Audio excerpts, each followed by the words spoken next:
Bonsoir et bienvenue. Les titres de l'actu, on parlera de l'agglo d'Aubagne, de l'embarrassante question Guérini, les sites nucléaires de la région PACA menacés par les séismes, la CGT confrontée aux nationalistes corses, et puis la plainte maintenue contre Brandao.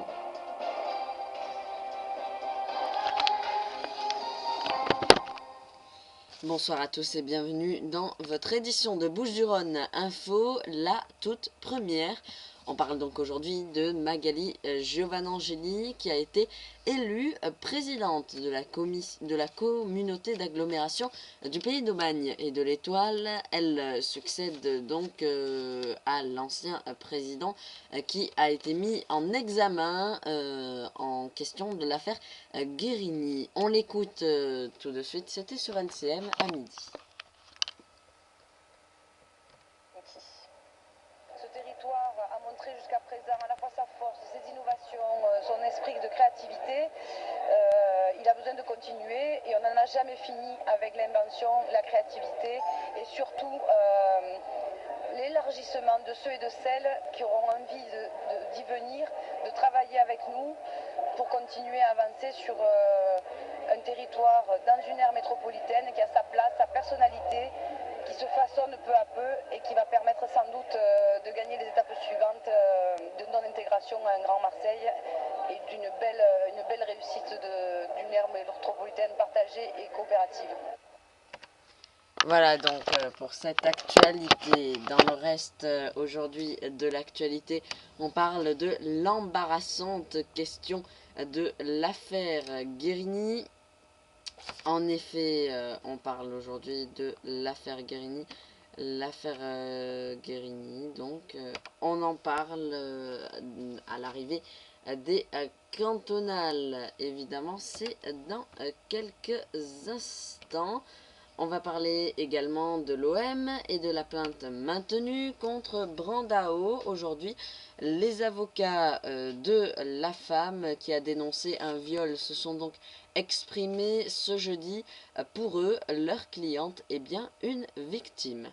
Décidément, l'affaire Brandao donc connaît des rebondissements. Ce jeudi, pour la première fois depuis que Rachel Achouri, 23 ans, a déposé sa plainte, la confrontation avec le joueur ont fait entendre leur voix. Ce sont d'ailleurs les seuls que l'on puisse entendre, la jeune femme n'ayant pas dit le moindre mot depuis le début.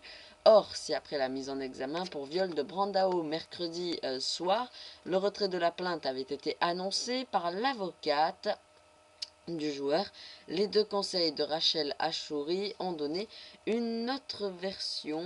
Il mérite une sanction soit financière, soit une suspension. Nous verrons cela à son retour, mais je ne serai pas aimable à son endroit.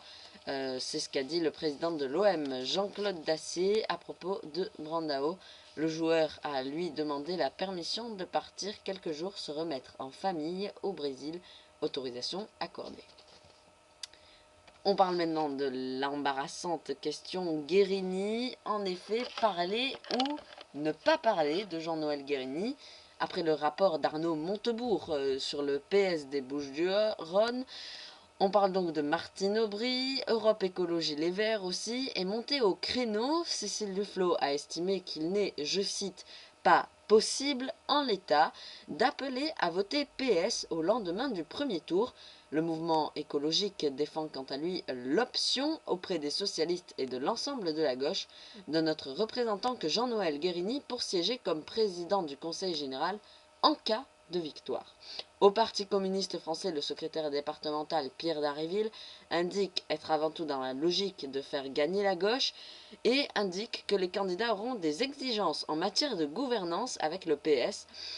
La droite est prudente vis-à-vis des attaques sur les affaires qui feraient le lit du FN, en tout cas. Des triangulaires pourraient avoir raison des candidats de l'UMP au profit du PS.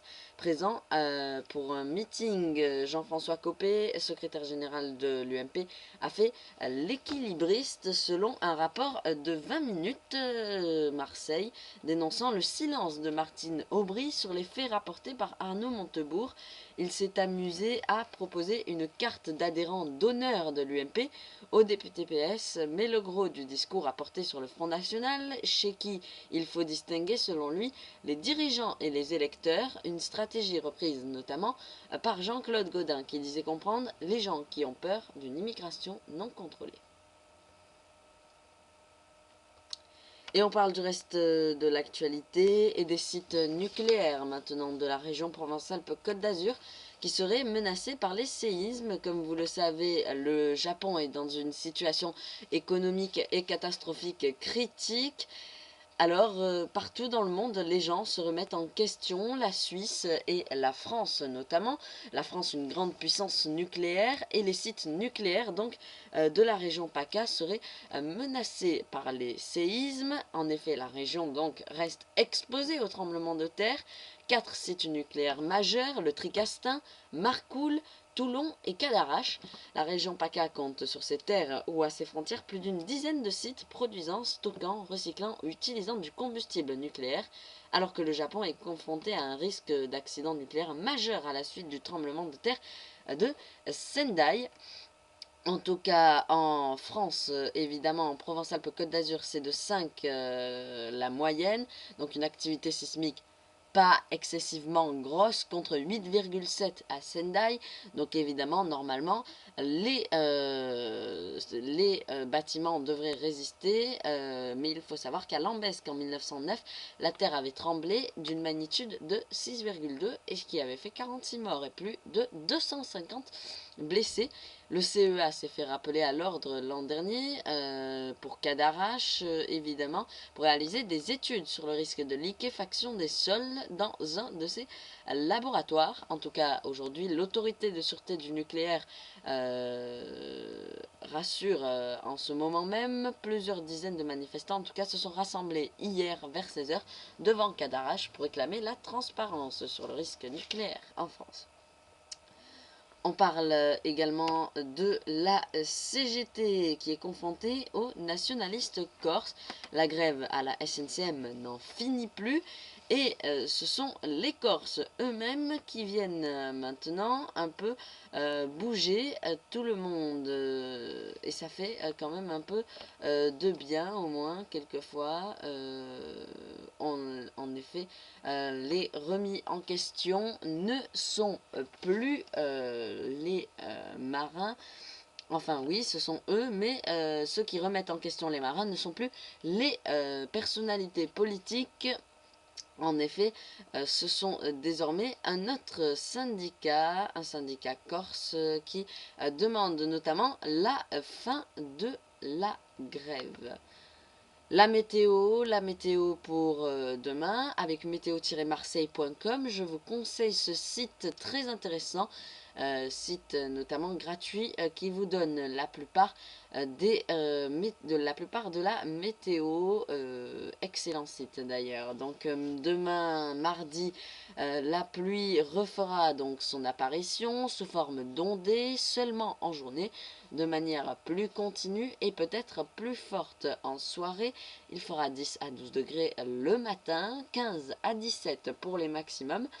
Et puis mercredi, toujours un temps perturbé au programme avant de retrouver un très joli soleil pour jeudi, vendredi et samedi, avant de retrouver dimanche, jour des élections cantonales. Ne l'oubliez pas, un nouveau passage nuageux sans pluie. Le soleil s'imposera à nouveau avec le Mistral, net rafraîchissement. Merci de nous avoir suivis. J'espère que vous allez passer une excellente soirée. À demain.